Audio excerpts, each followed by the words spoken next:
Mais la troisième, la plus importante, c'est qu'Abraham a son héritier. Isaac est né. Il a grandi. Il a une trentaine d'années. Dieu dit, tu vois ton fils, ton unique, parce que tu as chassé Ismaël. Il est parti avec sa maman. Voilà ton unique fils. Celui-là, donne-le-moi en sacrifice. Maintenant, ce que nous, on ne comprend pas, nous, on dit non. Quand Dieu a dit ça à Abraham, Abraham dit d'accord, je te le sacrifie. Non. Hébreu nous a montré ce que Abraham a pensé. Je vous ai dit, la foi, c'est un raisonnement. Abraham a raisonné. Abraham dit, bon, voilà moi, j'étais une famille. Il m'a donné la victoire sur 5 rois. Il est venu, il dit, il va bénir ma descendance. J'ai dit, il faut bénir mon serviteur. Il dit, non. Ta descendance qui vient de toi. Sarah et moi, on a fait un micmac. On dit, on va faire la coutume. J'ai enceinté ma servante, l'enfant est né sur son pied. On a présenté au Seigneur pour dire, voilà Ismaël, c'est lui que tu dois bénir. Il dit, moi, ce que je dis, c'est ce que je dis. Je ne parle pas au hasard. Sarah aura un enfant qui sera ton héritier. Ok. Et puis, effectivement, Sarah est tombée enceinte vraiment. Elle a donné Isaac. Voilà l'héritier.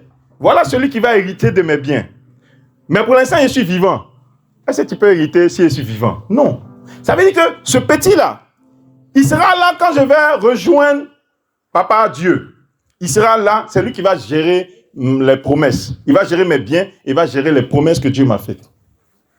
Mais voilà que ce Dieu qui ne ment pas là, il dit d'aller l'égorger. Il n'a pas dit un de tes enfants. Il dit celui-là, c'est lui ton héritier. Donc ce Dieu-là, s'il m'a dit d'aller l'égorger, je m'en vais l'égorger. Mais je suis sûr que quand je vais l'égorger, son sang va couler. Ce Dieu-là, il va ressusciter l'enfant. Amen.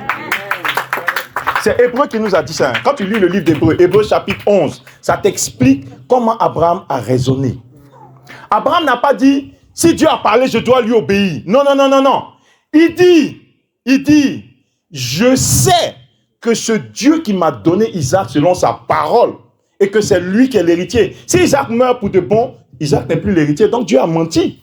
Mais comme Dieu ne ment pas, si Isaac, je le tue, Isaac va être ressuscité. Donc je m'en vais l'égorger. Donc quand sa femme lui demande, il dit, moi et l'enfant, nous allons faire quoi? Nous allons adorer et nous revenons. Il n'a pas dit je reviens. Il dit, lui et moi, nous revenons. Il n'a pas parlé au hasard.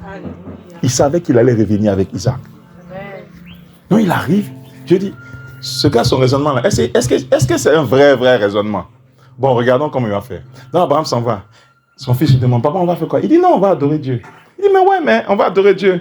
On n'adore pas Dieu sans sacrifice. Bon, il ne voit pas de mouton, il ne voit pas de bœuf. Il dit, allons, à la montagne là-bas, Dieu va pouvoir. Ils sont montés, tac. Arrivé là-bas, il dit, bon, mon fils, le sacrifice là, c'est toi, hein? Isaac dit, ah bon? Abraham dit, oui.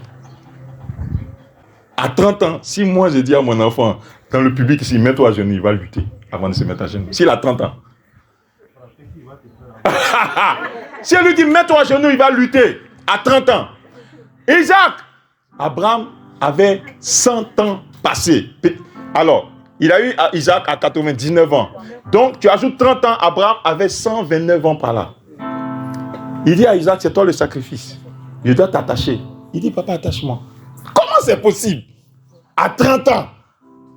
Léila n'a pas 30 ans. Comment c'est possible à 30 ans? Océane n'a pas 30 ans. Comment c'est possible? Abraham a expliqué à Isaac, depuis qu'il est petit, comment il est venu au monde et comment le Dieu là, il est fidèle. Isaac dit, ah, ce Dieu là, c'est le Dieu de ma famille. Si mon père dit, il va me sacrifier, il n'a qu'à me sacrifier.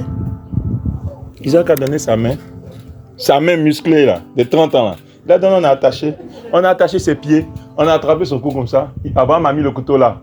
C'est là que l'ange est apparu. Il dit, non, ne mets pas la main sur l'enfant.